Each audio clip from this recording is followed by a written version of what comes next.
ជំរាបសួរពុកម៉ែបងប្អូនទាំងអស់គ្នាថ្ងៃនេះនាងខ្ញុំមកចែករំលែកពីអាហារពេលព្រឹកពេលថ្ងៃហើយនិងពេលល្ងាចរបស់នាងខ្ញុំដើម្បីញ៉ាំទៅអត់ឡើងគីឡូអត់ឡើងជាតិស្ករចាតើនាងខ្ញុំញ៉ាំយ៉ាងម៉េចខ្លះអាចមកទស្សនាវីដេអូនេះទាំងអស់គ្នាណាជាដំបូងយើងមានជាមួយនឹងទឹកខ្មេះប៉ោមគឺសំខាន់មែនតើបងប្អូនការដែលយើងមានទឹកខ្មេះប៉ោមចាធម្មជាតិ organic មួយដបចឹងណាគឺល្អដល់សុខភាពយើងដែរសម្រាប់អ្នកដែលលើសជាតិស្ករចាព្រោះការដែលយើងញ៉ាំម្ហូបជាមួយនឹងទឹកខ្មេះប៉ោមគឺវាជួយកាត់ជាតិស្ករយើងមែនតើបើសិនជាយើងញ៉ាំអាហារដែលមានជាតិស្ករហើយយើងអត់ប្រើទឹកខ្មេះប៉ោមគឺថាឡើងមែនតើចឹងនេះខ្ញុំនឹងចែករំលែកពីរបបអាហារខ្លះៗដើម្បីឲ្យបងប្អូនញ៉ាំទៅអត់សូវឡើងជាតិស្ករហើយញ៉ាំបានច្រើនជាងមុនចឹងហើយបងប្អូនហើយយើងញ៉ាំហើយយើងអត់មានឈឺកាពះឈឺអីទៀតចាការរំលាយអាហាររបស់យើងក៏ល្អជាងមុនការបត់ជើងក៏ស្រួលជាងមុនជាពិសេសស្ត្រីដែលមានផ្ទៃពោះហើយកំពុងតែកើតទឹកនោមផ្អែមដូចនាងខ្ញុំណាចានាងខ្ញុំគឺមានផ្ទៃពោះបងប្អូនហើយឥឡូវហ្នឹង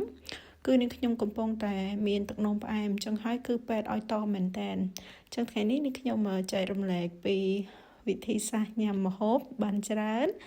ហើយអត់ឡើងជាតិស្ករខ្លាំងលើសដែលពេទ្យបានកំណត់ណាបងប្អូន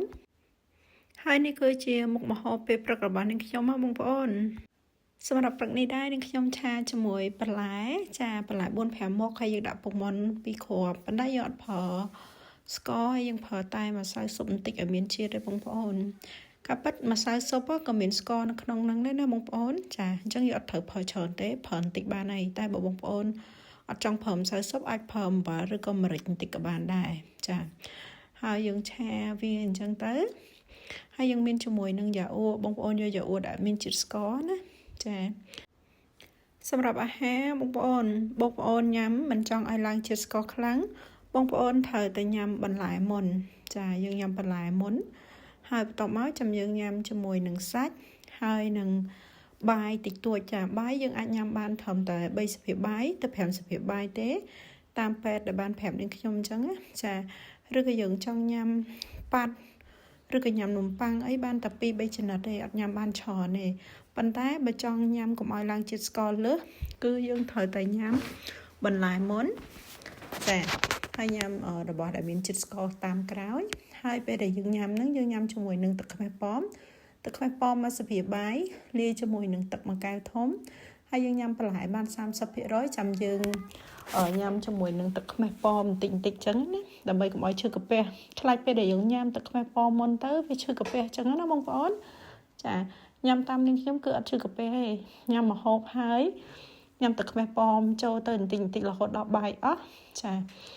ទឹកខ្មេះប៉ោមហ្នឹងក៏អត់ដែរអញ្ចឹងគឺវាអត់ឈឺកាពះអត់ប៉ះពាល់កាពះហើយជាតិស្ករយើងអត់សូវឡើងខ្លាំងទេហើយក្រោយយើងញ៉ាំហើយបងប្អូនត្រូវដើរប្រហែលជា10នាទី5-10នាទីអីចឹងទៅគឺជាតិស្ករយើងអត់សូវឡើងខ្លាំងទេមុនញ៉ាំយើង80អីចឹងទៅញ៉ាំហើយតកៅជាងអីហ្នឹងបងប្អូនចាយើងញ៉ាំបែបហ្នឹងទៅគឺអត់សូវឡើងជាតិស្ករហើយយើងញ៉ាំបានច្រើនពេលដែលយើងញ៉ាំហើយហ្នឹងពេទ្យគេឲ្យយើងញ៉ាំបានប៉មមួយយើងញ៉ាំប៉មឬក៏ក្រូចអីតែ2-3ចំណិតទេសម្រាប់ក្រូចដែលមានជាតិផ្អែមអីអញ្ចឹងណាតែបើយើងញ៉ាំប៉មបានមួយហើយឥឡូវនេះខ្ញុំបង្ហាញបងប្អូនពីការតេស្តពេលដែលខ្ញុំញ៉ាំហើយតើឡើងប្រមាណដែរដល់មកធ្វើតេស្តទៀតហើយបងប្អូននេះរបស់ទឹកមកកាបូបញ៉ាំហើយ2ម៉ោងគឺយើងត្រូវធ្វើតេស្តទៀតហើយមកជុលនៅសល់3ហើយនេះយើងមានសម្រាប់ម៉ាស៊ីនហើយយើងដាក់វាចូលទៅបងប្អូនគឺវាឡើងបែបនេះហើយបន្ទាប់មកយើងជួសដៃរបស់យើង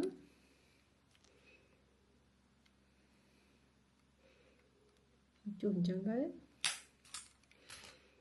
ហើយយើងច្របាច់ឈាមវាចេញឲ្យច្រើនណាបងប្អូន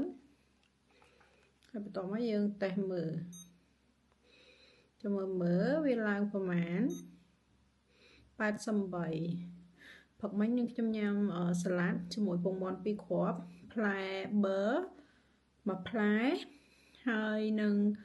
ផ្លែស្ទ្រូប៊េរី2មុនញ៉ាំ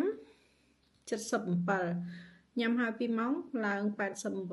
88 អត់សូវឡើងច្រើនទេបងប្អូន